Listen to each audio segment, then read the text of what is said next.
Buenas noches, bienvenidos a TV Perú Mundo. Los saluda Josefina Townsend, donde nos acompaña Francisco Belaúnde. Francisco, ¿qué tal? ¿Cómo estás? La escalada de insultos y amenazas aumenta entre Estados Unidos y Corea del Norte. En la víspera, el líder norcoreano tildó a Donald Trump de viejo desequilibrado. En realidad le dijo algo así como viejo chocho y amenazó con domarlo con fuego. Hoy su ministro de Relaciones Exteriores afirmó que podría ser con una bomba de hidrógeno sobre el Pacífico. Una vez más, Trump ha replicado vía Twitter.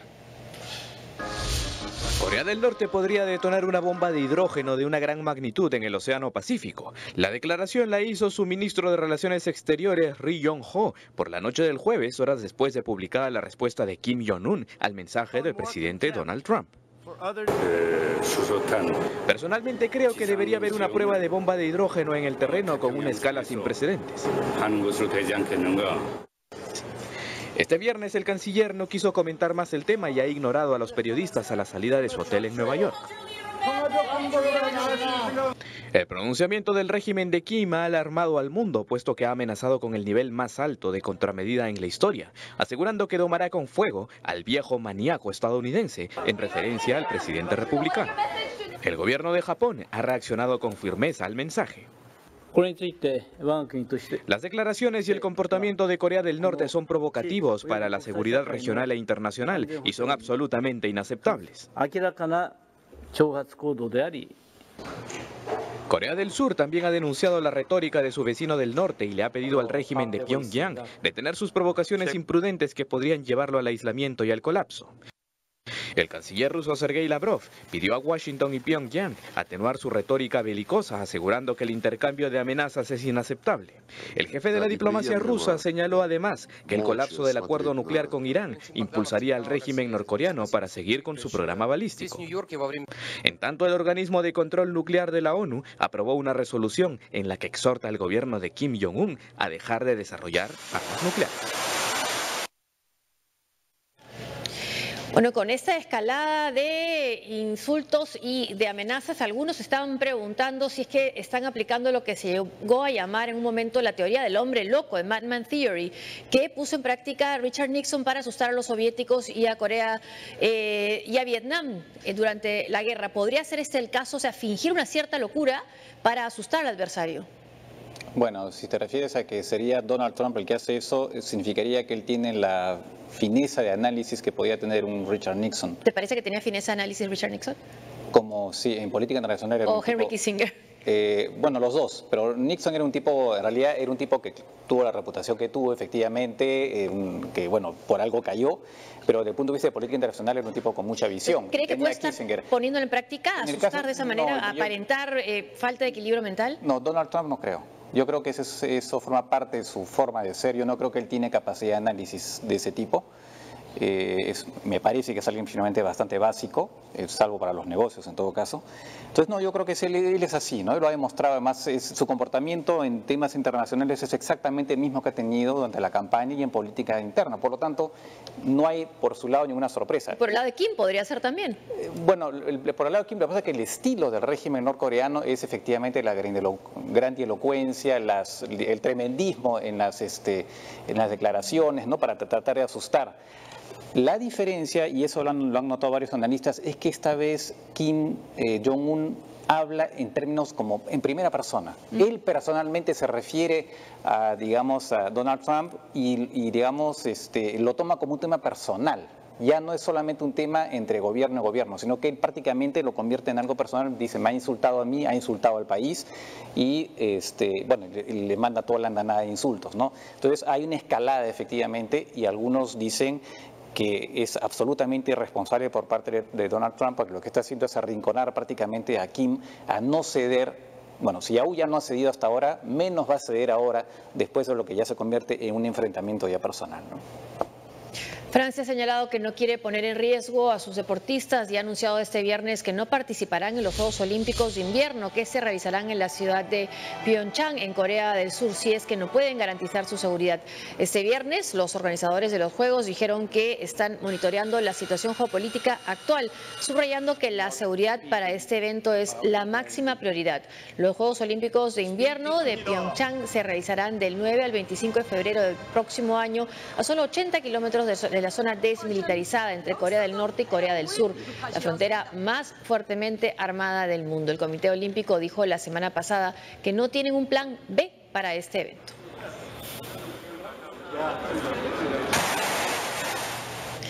Y claro, volviendo al tema de las personalidades de cada uno, uno diría, bueno, en Estados Unidos hay prensa libre, es el Congreso, no es un autócrata Donald Trump. En el caso de Kim Jong-un no es así, es una dictadura. Pero lo que sucede es que tanto en el caso de Kim Jong-un como en el de Donald Trump, el caso de Donald Trump, el presidente de Estados Unidos tiene por sí mismo la capacidad y la decisión de decidir un ataque nuclear. O sea, ahí no pasa por el Congreso. No, exactamente, ¿no? Y eso es el escenario de pesadilla, ¿no? Exactamente, eso fue desde el comienzo. Incluso Hillary Clinton dijo... Y Obama también. O sea, darle el poder a este señor de que apriete el botón. Caramba, qué riesgo nos estamos corriendo, ¿no? Porque incluso hay una línea de comando. El presidente puede apretar el botón, tienen la clave, pero después todos aquellos que ejecutan ese mandato tienen que estar dos personas a la vez. Sí. No puede haber una persona sola. Entonces lo que se estaba pensando en algunos análisis es que quizás tendría que haber o el secretario de Defensa o el vicepresidente al lado del presidente. Claro, que pudieran eventualmente frenarlo, ¿no? Casi se podría decir poner una camisa de fuerza, ¿no? Bueno, efectivamente, ese es justamente ese riesgo, y si la cosa se escala de esa manera, algunos que ya están pensando, bueno, más aún refuerza el expediente de un posible, digamos, posible institución de Donald Trump, ¿no? Que sea reemplazado por alguien como Mike Pence, en todo caso, ¿no? Vamos a otro tema. Continúan las labores de búsqueda de víctimas del terremoto de magnitud 7,1 que el martes golpeó las localidades del centro de México. Según cifras del gobierno federal, la cifra de muertos llega a más de 293 y hay 100 desaparecidos. Hasta 50 personas aún están atrapadas bajo los escombros. Rescatistas de Chile, Colombia, España, Israel y Japón se han sumado a las tareas de búsqueda de supervivientes. La cadena de solidaridad también continúa. Esta vez, jugadores del club de Querétaro ayudaron a personal de la Cruz Roja a recolectar víveres y otros enseres. Se espera que una vez terminada la fase de emergencia, el gobierno proceda a elevar un censo casa por casa de los daños provocados por el sismo. ¿Y dónde te estás quedando? En Puerto Rico llegó a 13 la cifra de muertos por el huracán María, según reporta la agencia de noticias AFP. La situación es crítica y muchas de las ciudades y municipios se encuentran inaccesibles, sin agua, electricidad ni combustible. Las autoridades han comenzado con la evacuación de unas 70.000 personas que viven río abajo de una represa que presenta fisuras tras las intensas lluvias. Mientras tanto, en República Dominicana se levantó hoy la alerta de huracán y tormenta que regía en la costa norte por el huracán María, que causó al menos 15 muertos, provocó el desborde de ríos y el desplazamiento de miles de personas. A los fallecidos por el huracán en Puerto Rico y República Dominicana se suma una víctima de las Islas Vírgenes de Estados Unidos.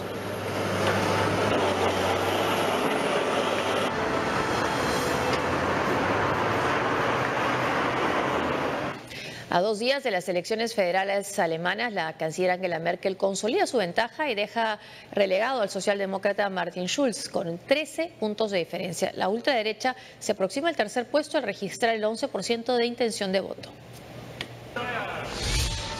Múnich fue la plaza elegida por Angela Merkel para su cierre de campaña.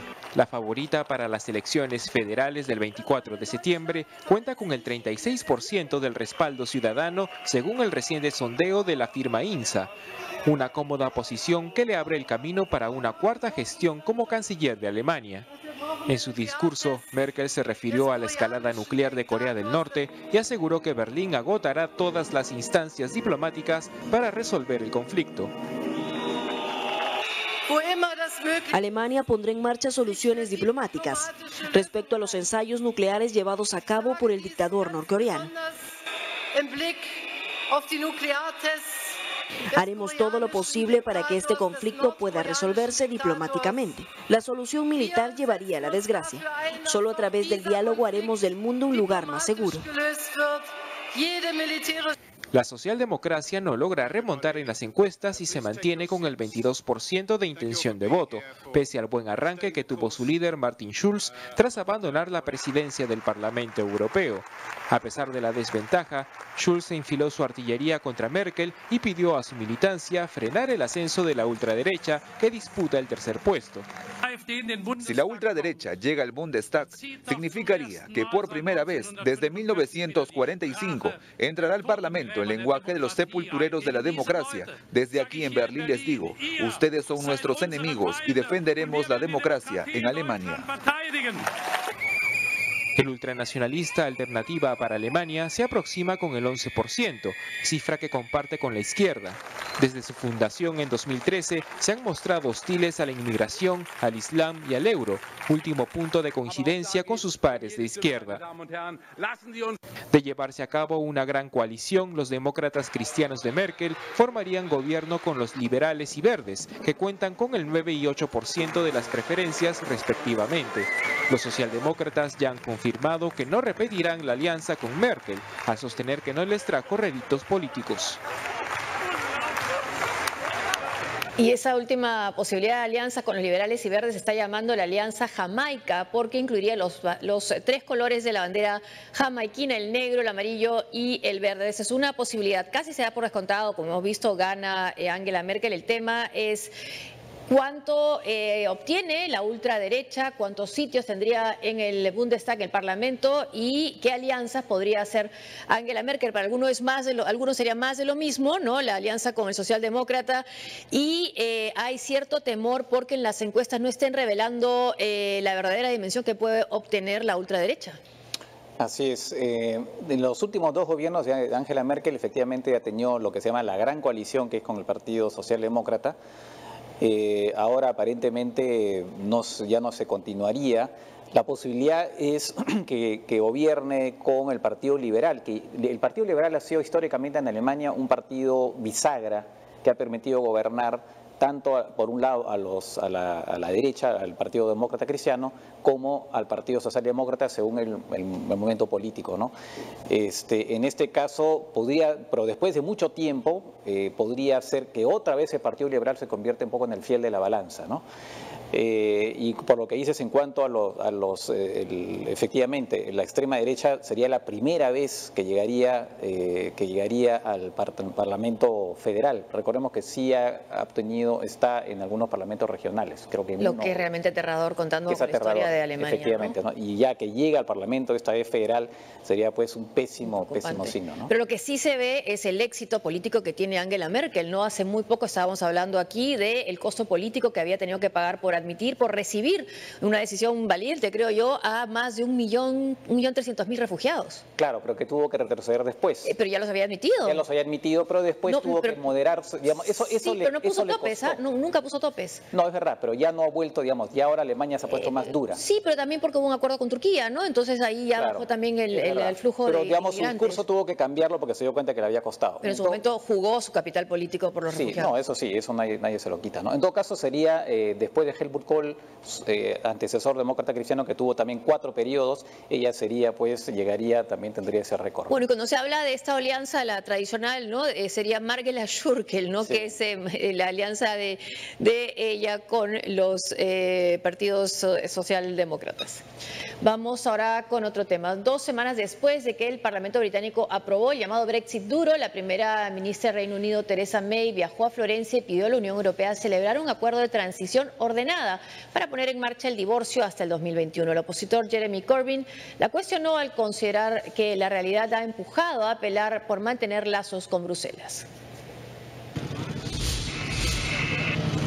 A bordo de este vehículo oficial, la primera ministra británica, Theresa May, hizo su ingreso a la sede de la Escuela de Carabineros de Florencia, lugar elegido para presentar su estrategia que pondrá en marcha el Brexit, tras la activación del artículo 50 del Tratado de Lisboa. Aunque el Parlamento británico aprobó el denominado Brexit duro hace 2 semanas, el discurso de May, inspirado en el espíritu de la Florencia renacentista, se enmarcó en no dar la espalda a Europa y pidió a Bruselas acordar una transición ordenada por un plazo de 2 años. Queremos trabajar de la mano de la Unión Europea, aunque ya no formemos parte de ella. Y por eso sostengo que el Reino Unido buscará una asociación especial con la Unión Europea, que debería abarcar tanto una nueva relación económica como una nueva relación en materia de seguridad. Asimismo, aseguró que su gobierno cumplirá con todos los compromisos como la factura de más de 22.000 millones de euros por el Brexit. Desde Londres, el líder laborista Jeremy Corbyn criticó a May al sostener que ahora enfrenta una realidad distinta al prometido Brexit duro. 15 meses después del referéndum llegamos a la situación de que la primera ministra se enfrenta a una realidad donde pugna por un periodo de transición y efectivamente este pedido forma parte de la ley de retirada de la Unión Europea para buscar un periodo de transición. Mientras tanto, el presidente de Francia, Emmanuel Macron, recibió al titular del Parlamento Europeo, Antonio Tajani, y ambos abordaron los alcances del Brexit. Macron indicó que aún no hay una posición unánime de los 27 miembros respecto a este tema. Bueno, parece una historia de varios capítulos, esta salida de Gran Bretaña de la Unión Europea. ¿Qué significa esto último que ha dicho Theresa May? Significa que ha retrocedido con respecto, como se decía en el reportaje, al Brexit duro, que era, digamos, cortar prácticamente en gran parte los lazos con la Unión Europea y digamos, voltear la página. Ahora lo que está pidiendo ella, porque se da cuenta, en el fondo tiene que ver un poco con el debilitamiento interno de ella. Recordemos que la última elección le fue muy mal, ¿no? Entonces ha quedado debilitada internamente y entonces ahora frente a la Unión Europea se muestra más conciliadora, pide este periodo de 2 años durante los cuales prácticamente las cosas estarían como están ahora, en gran parte, ¿no? Y también el otro punto, el que no han mencionado ahora, es el punto de cuánto tiene que pagar el Reino Unido a la Unión Europea por los compromisos financieros que ya adquirió respecto al presupuesto, ¿no? O sea, la figura central es que ella está debilitada y por lo tanto ahora se muestra mucho más conciliadora con la Unión Europea de lo que estaba pues antes de esta elección, que finalmente fue una apuesta muy arriesgada y que no le resultó, ¿no? Se ha dicho que está dispuesta a pagar, ¿no? Está dispuesta a pagar, pero las cifras no cuadran porque la Unión Europea está pidiendo entre 60 y 100.000 millones de euros y en algún momento los británicos han hablado de 20.000. Estamos muy lejos las cifras planteadas de uno y otro lado, ¿no? Una pausa y al volver. Insólito, los venezolanos se quedan sin gasolina, las colas son interminables en los grifos.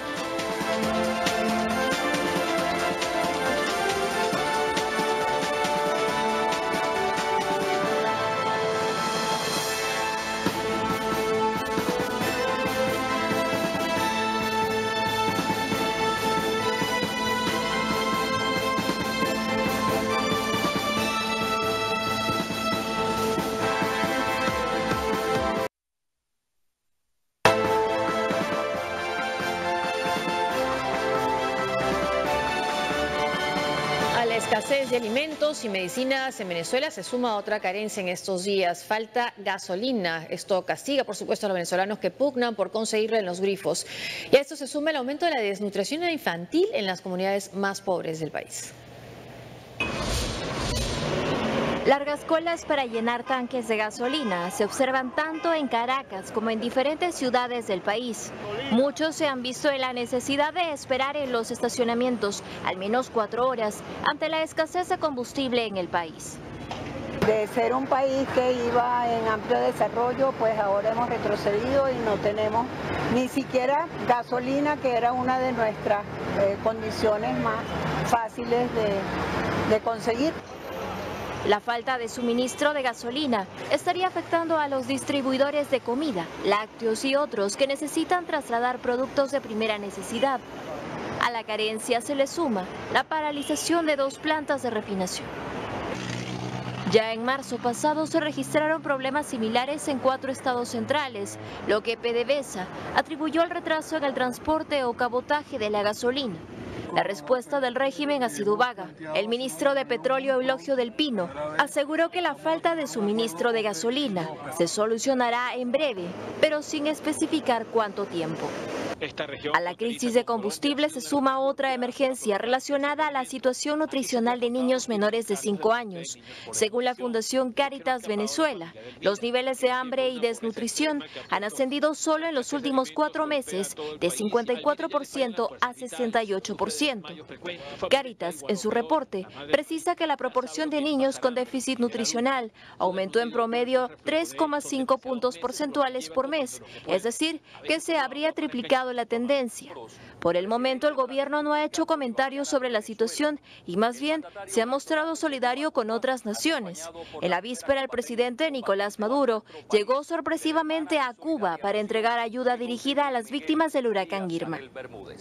En ese contexto, Canadá se sumó a la lista de países que impondrán sanciones económicas al régimen venezolano. Según el Ministerio de Relaciones Exteriores canadiense, las sanciones se aplicará a 40 altos funcionarios, incluido Maduro Moros, como una forma de presión para que en Venezuela se restablezca el orden constitucional.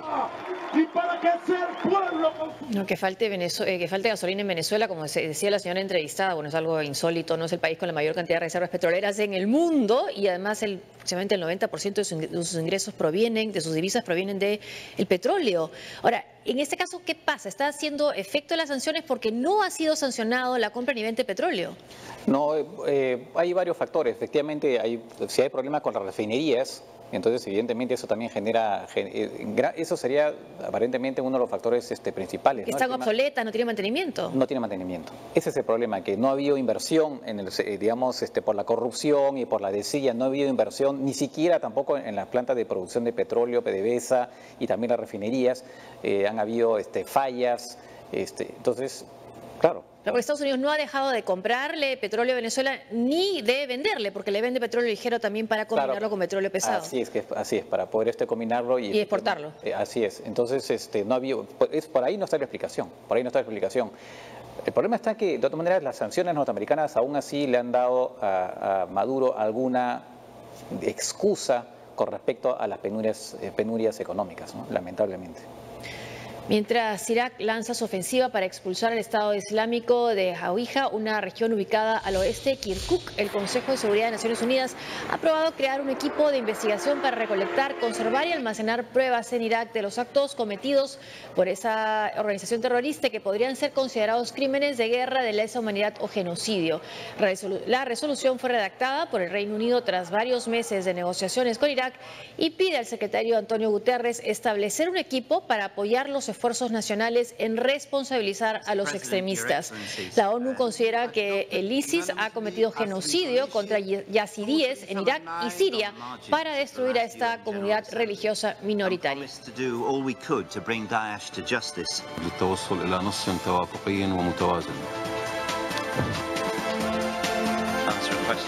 Bueno, y se va planteando el escenario post-derrota del ISIS y su llamado califato, ¿no? Y aquí entran los kurdos, por ejemplo. Ellos van a reclamar también parte del terreno que han ganado luchando cuerpo a cuerpo contra los terroristas. Claro, y además ellos, por ejemplo, quieren hacer de Kirkuk, ¿no? Que es una ciudad que no es totalmente kurda, hay también población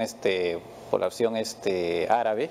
Y además es una zona petrolera, quieren convertirla en ciudad de su futuro estado, dicho porque han convocado un referéndum para el lunes 25, para la independencia, ¿no? Y eso contrariando los deseos de prácticamente toda la comunidad internacional, salvo Israel, curiosamente, y eventualmente Rusia, ¿no? Que también está con una situación, con un discurso ambivalente al respecto. Tienen petróleo, ¿no? Así es. El Departamento de Transportes de Londres, tenemos en tiempo para esta nota, sí, denegó la renovación de la licencia de Uber para operar en la capital inglesa por motivos de seguridad. Entre las faltas cometidas por el operador estadounidense Taxis está el negarse a reportar delitos o la manera en que obtiene certificados médicos de sus conductores. Uber ha reaccionado de inmediato y ha advertido que recurrirá inmediatamente ante la justicia para apelar la medida.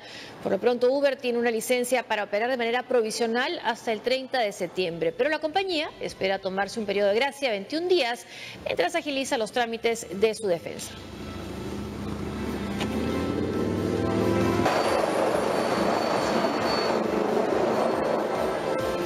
Hasta aquí la información internacional, pero le recordamos que faltan 14 días para la Teletón. Muchas gracias por seguirnos. Hasta el lunes. Gracias, Francisco. Nos vemos. Buenas noches.